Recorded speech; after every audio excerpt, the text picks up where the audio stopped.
What is up, Kryptonians? How are you doing? It has been like 2 weeks since I've done a video. I've had a lot of other shit going on in my life. I had to move from Virginia back to the Midwest. I haven't even fully set up a set yet. I'm just kind of doing this off the cuff, ad-libbing, improvising, you know, shit that I normally do. Today we are talking about Zack Snyder's motherfucking Justice League, although that's not the title of the movie, but you guys understand what I'm trying to say. So Zack Snyder's Justice League. It's been 4 long years of campaigning, of heartache, of arguing online about this thing, about is it real, does it exist, are we gonna get it, that whole thing. I mean, maybe it's 3.5 years. I'm not entirely sure about the timeline for this thing, but not long after the other Justice League movie in 2017, fans came together and were like, yeah, fuck that shit. Where's the real movie? So I feel like I don't have to recap the whole plot, but just for the people that are uninitiated, Superman died in Batman v Superman. He was killed by Doomsday at the end of that movie. A little bit of time later, Bruce Wayne, aka Batman, is teaming up with Wonder Woman to try to find a bunch of other heroes and metahumans so that they can defend the world from an oncoming threat. That oncoming threat is Steppenwolf, who is a servant of the Dark Lord,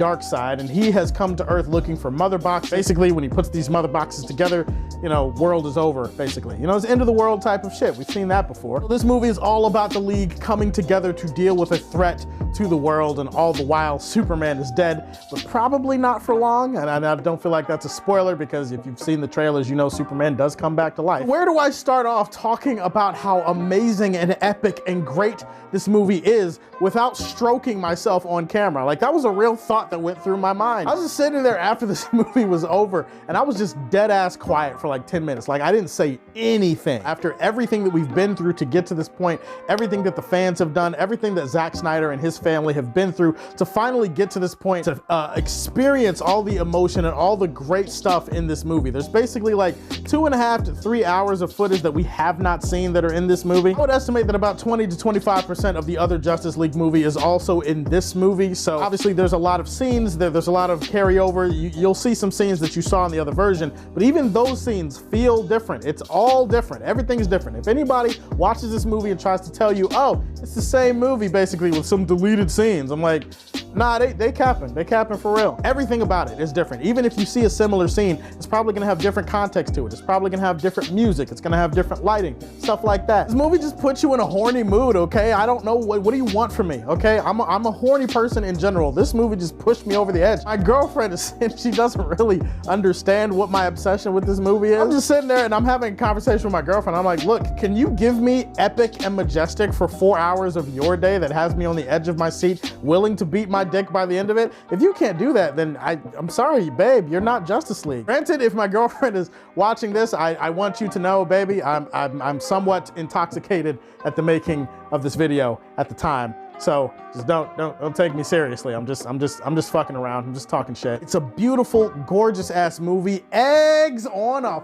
fucking tit. There's so many great, legendary shots in this movie that are imprinted on my brainstem. I'm never going to forget some of the imagery that I see in this movie. The iconography itself, like if you look at the movie, it's 4 hours long, obviously, and it's separated into like 6 or 7 parts. If I were to describe Justice League as anything, I would say it's a 4-hour graphic novel epic that's just brought to the small screen, I guess, because it's on HBO Max right now. That's the tone, that's the execution, that's the visuals. It's a graphic novel. It's a comic book brought to life. There are so many moments in this movie that are gonna have you jumping out of your seat. But you know what? That's all the crowd-pleasing, easygoing stuff. And I feel like this movie does have a little bit of something for everybody. Every single character, every single hero has a moment or several moments where you really get to understand who they are as people, and you get fully fleshed out development. You get fully fleshed out arcs for a lot of them. Everyone has a purpose. Everyone in this movie has clearly defined motivations that you can understand and in some cases relate to. Even the villains, like, okay, you know Steppenwolf and you know Darkseid. I would liken Darkseid to like Palpatine in this movie because he's there, but he's kind of like in the background, like talking shit or whatever on his throne in Apocalypse, or doing whatever the fuck he does in Apocalypse. apocalypse. Darkseid is here, and he's a threat, and he looks great, and the voice work is great. Ray Porter did such a great job with Darkseid, but Steppenwolf is really front and center for most of the movie. He's like the main villain, but even with Steppenwolf, you kind of feel bad for Steppenwolf because you understand why Steppenwolf is doing what he's doing and what he actually wants, which wasn't always clear in the other version. But overall, you have a 4-hour epic that is filled to the brim with great character moments, organic humor that feels situation-based but also true to the characters, some of the best action that you've ever seen in a comic book film put to the screen in this one, amazing iconography, you've got great lines of dialogue, everything about this movie that enriches the lore, the world building, and there's so much about this movie that as a fan, as a diehard fan, it teases for you to want more of. There's several moments throughout this movie where I can't even really describe in words what I was feeling. It was just kind of like, you know. Oh! Oh! Oh, yes! Yes! Oh! Oh! Oh, yes! By the way, I was thinking that maybe I would have the Superman cape for this video. I did consider it. I thought wearing it, but then I was just kind of like, nah, I think I have something better in mind for the people watching this video.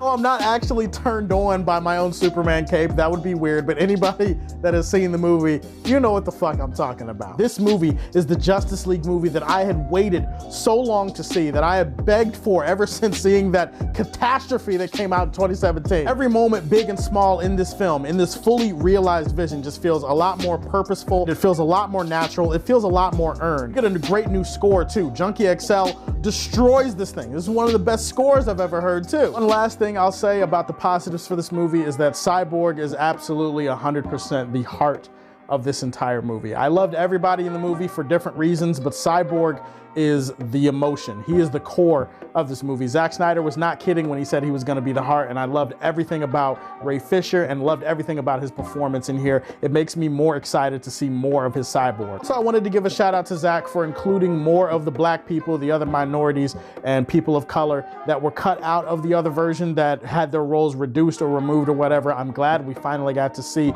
them all in this movie. That was a real treat to see, and I did want to give the movie and Zack credit for that. As far as issues with the movie, again, no spoilers. I will say that there is a certain aspect of the musical score, even though I loved the musical score, a certain aspect of it that did feel very repetitive at a certain point. I'm not going to spoil whose theme it is, or I'm not going to spoil what it was like, but I'm just going to say it kind of repeated itself to the point that it kind of wore me out and it got a little bit annoying by the end of the movie. There's one trailer for Harry Potter and the Deathly Hallows Part 2. It's like the final trailer or something, but either way, you hear that Voldemort scream like 8 or 9 times in that trailer, and it was just kind of funny to me when me and my brother watched that trailer, and it was kind of funny to me in this movie because I looked at my brother when we were watching, I was just like, this is like the Voldemort scream of Justice League. You know, that scream where Voldemort goes, yeah!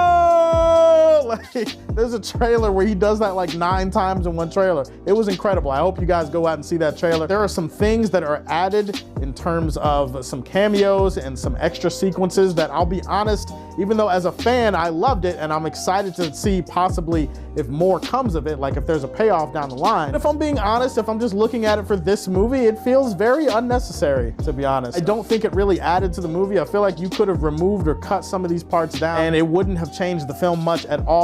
One in particular that I can't wait to talk about in spoilers, I feel like you could have just replaced them with somebody who was already readily available and the scene works just as well. As a fan, I love it and I'm excited to see it and I'm happy that we got a chance to see it.